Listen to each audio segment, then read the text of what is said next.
Hello foodies, welcome to cook with Sai Shubha channel. ಎಲ್ಲರಿಗೂ ಮಕರ ಸಂಕ್ರಾಂತಿ ಹಬ್ಬದ ಶುಭಾಶಯಗಳು. ಸಂಕ್ರಾಂತಿ ಹಬ್ಬ ಅಂದರೆ ಸ್ಪೆಷಲ್. ಅದರಲ್ಲೂ ಹಿತ್ಕಿದ್ದವರೆ ಬೇಳೆ ಖಾರ ಪೊಂಗಲು ಮಾಡಿ ನೋಡಿ, ತುಂಬ ಟೇಸ್ಟಿಯಾಗಿ ತುಂಬಾ ಚೆನ್ನಾಗಿ ಬರುತ್ತೆ. ಸಿಂಪಲ್ಲಾಗಿ ಹೇಗೆ ಮಾಡ್ಕೊಳ್ಳೋದು ಅಂತ ನಾನು ಇಲ್ಲಿ ತೋರಿಸ್ತಿದ್ದೀನಿ. ಬನ್ನಿ ಈಗ ಹೇಗೆ ಮಾಡೋದು ಅಂತ ನೋಡೋಣ. ನಾನಿಲ್ಲಿ ಒಂದು ಅರ್ಧ ಕಪ್ ಆಗೋಷ್ಟು ಹೆಸರು ಬೇಳೆನ ತೊಗೊಂಡಿದ್ದೀನಿ. ಒಂದು ಬಾಣಲಿ ಬಿಸಿ ಮಾಡ್ಕೊಂಡು ಅದಕ್ಕೆ ಹಾಕ್ಕೊಂಡು ಸ್ವಲ್ಪ ಹುರ್ಕೋಬೇಕಾಗುತ್ತೆ. ನಾನು ಎಣ್ಣೆ ತುಪ್ಪ ಏನೇನೂ ಹಾಕಿಲ್ಲ, ಹಾಗೆ ಡ್ರೈ ಆಗಿ ಹುರ್ಕೋತಾ ಇದ್ದೀನಿ. ನಾನಿಲ್ಲಿ ಹೆಸರು ಬೇಳೆನ ನೋಡಿ ಇಷ್ಟಾದ್ರೆ ಸಾಕು, ಒಂದು 2 ನಿಮಿಷ ಹುರ್ಕೊಂಡ್ರೆ ಸಾಕು. ಇದನ್ನು ಒಂದು ಕುಕ್ಕರ್ಗೆ ಹಾಕೋತಾ ಇದ್ದೀನಿ. ನಾನು ಬೇಳೆನ ಯಾವ ಕಪ್ಪಲ್ಲಿ ತೊಗೊಂಡಿದ್ದೆ ಅದೇ ಕಪ್ ಅಳತೆಯಲ್ಲಿ ಬೇಳೆ ನಾನಿಲ್ಲಿ ಅರ್ಧ ಕಪ್ ತೊಗೊಂಡಿದ್ದೆ. ಅಕ್ಕಿನ 3/4 ಕಪ್ ಆಗೋಷ್ಟು ನಾನಿಲ್ಲಿ ತೊಗೊಂಡಿದ್ದೀನಿ. ಅವರೇ ಬೇಳೆನೂ ಹಾಕೋದ್ರಿಂದ ಸ್ವಲ್ಪ ಜಾಸ್ತಿ ಅಕ್ಕಿ ಹಾಕಿದ್ದೀನಿ, ಒಂದು 1/4 ಕಪ್ ಆಗೋಷ್ಟು. ಈಗ ಇದನ್ನು ತೊಳ್ಕೊಬೇಕಾಗುತ್ತೆ. ಅಕ್ಕಿ ಮತ್ತು ಬೇಳೆ ಎರಡನ್ನೂ ಚೆನ್ನಾಗಿ ನೀರಲ್ಲಿ 1-2 ಸಲ ತೊಳ್ಕೊಳ್ಳೋಣ. ಈಗ ಇದಾಗಿದೆ, ತೊಳ್ಕೊಂಡು ನೀರನ್ನೆಲ್ಲ ಸೋಸ್ಬಿಟ್ಟು ನಾನು ಈ ಕಪ್ ಅಳತೆಯಲ್ಲಿ 4 ಕಪ್ ಆಗೋಷ್ಟು ನೀರನ್ನು ಹಾಕ್ಕೊಂಡು ಸ್ವಲ್ಪ ಉಪ್ಪನ್ನು ಹಾಕೋತಾ ಇದ್ದೀನಿ. ನಾನಿಲ್ಲಿ 2 ಉಪ್ಪನ್ನು ಹಾಕ್ಕೊಂಡು ಎಷ್ಟು ಬೇಕನ್ನೋದನ್ನು ನೋಡಿ ಮುಚ್ಚಿಬಿಟ್ಟು 3 ವಿಸಲ್ ಬರೋದಕ್ಕೆ ಬಿಟ್ಬಿಡೋಣ. ಅದು ಪೂರ್ತಿಯಾಗಿ ಬೇಯಬೇಕು. ಇದು ವಿಷಲ್ ಬರೋದ್ರಲ್ಲಿ ಈ ಕಡೆ ನಾವು ಅವರೆಬೇಳೆನೂ ಕೂಡ ನಾವು ಬೇಯಿಸ್ಕೊಳ್ಳೋಣ. ಕುಕ್ಕರ್ಗೆ ಹಾಕೋದು ಬೇಡ, ಪೂರ್ತಿಯಾಗಿ ಬೆಂದೋಗುತ್ತೆ. ಸ್ವಲ್ಪ 75% ಹಾಗೆ ಓಪನಲ್ಲಿ ಬೇಯಿಸ್ಕೊಳ್ಳೋಣ. ಸ್ವಲ್ಪ ಉಪ್ಪಿನ ಪುಡಿನೂ ಹಾಕ್ಕೊಂಡು ಚೆನ್ನಾಗಿ ಬೇಯಿಸ್ಕೊಳ್ಳೋಣ. ಒಂದು 5 ನಿಮಿಷದಿಂದ 10 ನಿಮಿಷದೊಳಗಡೆ ಬೆಂದೋಗುತ್ತೆ. ನೋಡಿ ಈ ಥರ ಈ ಥರ ಸ್ವಲ್ಪ ಮುರ್ಕೋಬೇಕು. ಇಷ್ಟಾದ್ರೆ ಸಾಕು. ಇದಾಗಿದೆ, ಗ್ಯಾಸನ್ನು ಆಫ್ ಮಾಡೋಣ.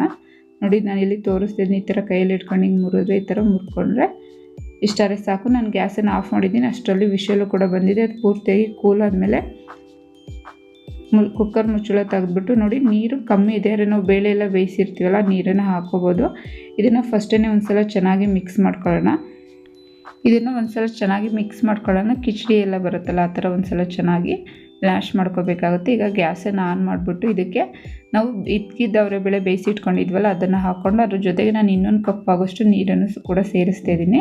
ನಿಮಗೆ ನೀರು ಎಷ್ಟು ಬೇಕು ಅನ್ನೋದನ್ನು ನೋಡಿ ಈ ಟೈಮಲ್ಲಿ ನೀರನ್ನು ಹಾಕ್ಕೊಳ್ಳಿ. ಸ್ವಲ್ಪ ಬಿಸಿನೀರನ್ನೇ ಹಾಕ್ಕೊಳ್ಳಿ, ತಣ್ಣೀರು ಹಾಕ್ಬಿಡಿ. ಹಾಗೆ ಫ್ರೆಶ್ ಆಗಿರೋ ಒಂದು ಕಪ್ಪು ತೆಂಗಿನಕಾಯಿ ತುರಿನ ಹಾಕೋತಾ ಇದ್ದೀನಿ. ಹಾಗೆ ಸಾಂಬಾರು ಸೊಪ್ಪನ್ನು ಕೂಡ ಹಾಕ್ಕೊಂಡು ಮಿಕ್ಸ್ ಮಾಡ್ಕೊಳ್ಳೋಣ. ಎಲ್ಲದೂ ಮಿಕ್ಸ್ ಮಾಡಿಬಿಟ್ಟು ಒಂದು ಕುದಿಯೋದಕ್ಕೆ ಹಾಗೆ ಇಡೋಣ.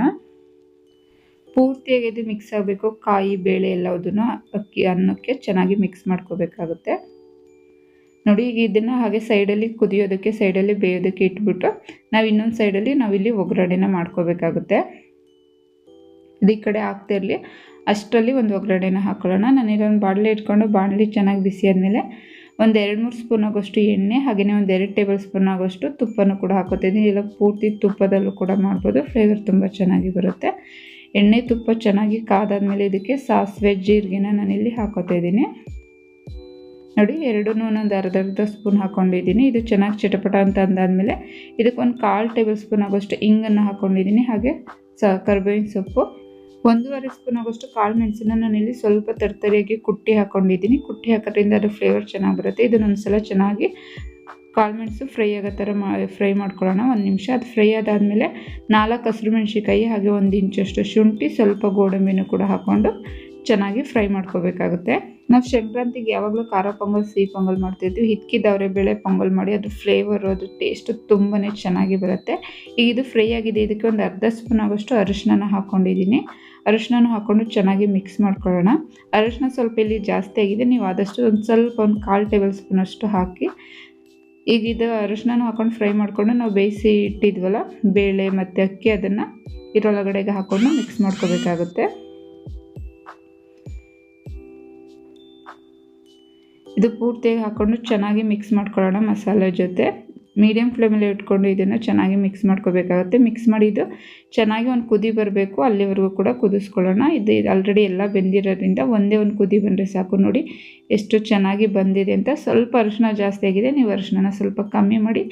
ಟೇಸ್ಟ್ ಮಾತ್ರ ತುಂಬಾ ಚೆನ್ನಾಗಿ ಬರುತ್ತೆ. ಈ ಸಲ ಸಂಕ್ರಾಂತಿ ಹಬ್ಬಕ್ಕೆ ಮಾಡಿ ಹೇಗೆ ಬಂತು ಅಂತ ಕಾಮೆಂಟ್ ಬಾಕ್ಸಲ್ಲಿ ಕಾಮೆಂಟ್ ಮಾಡಿ ಫ್ರೆಂಡ್ಸ್. ಒಂದು ಕುದಿ ಬಂದಿದೆ ನೋಡ್ಬೋದು. ಈಗ ಇದು ರೆಡಿಯಾಗಿದೆ. ಒಂದು ಸರ್ವಿಂಗ್ ಬೌಲ್ ತೊಗೊಂಡು ಸರ್ವ್ ಮಾಡೋಣ.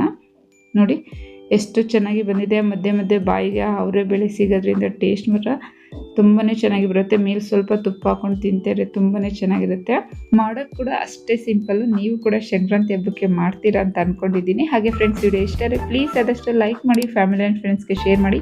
ಮತ್ತಷ್ಟು ನ್ಯೂ ರೆಸಿಪೀಸ್ಗಾಗಿ ನನ್ನ ಚಾನಲ್ ಸಬ್ಸ್ಕ್ರೈಬ್ ಮಾಡಿಕೊಂಡು ನೋಡಿ ಫ್ರೆಂಡ್ಸ್. ಮತ್ತೊಂದು ನ್ಯೂ ರೆಸಿಪಿಯೊಂದಿಗೆ ನಾನು ನಿಮ್ಮನ್ನು ಮೀಟ್ ಮಾಡ್ತೀನಿ. ಅಲ್ಲಿವರೆಗೂ ನಮಸ್ಕಾರ.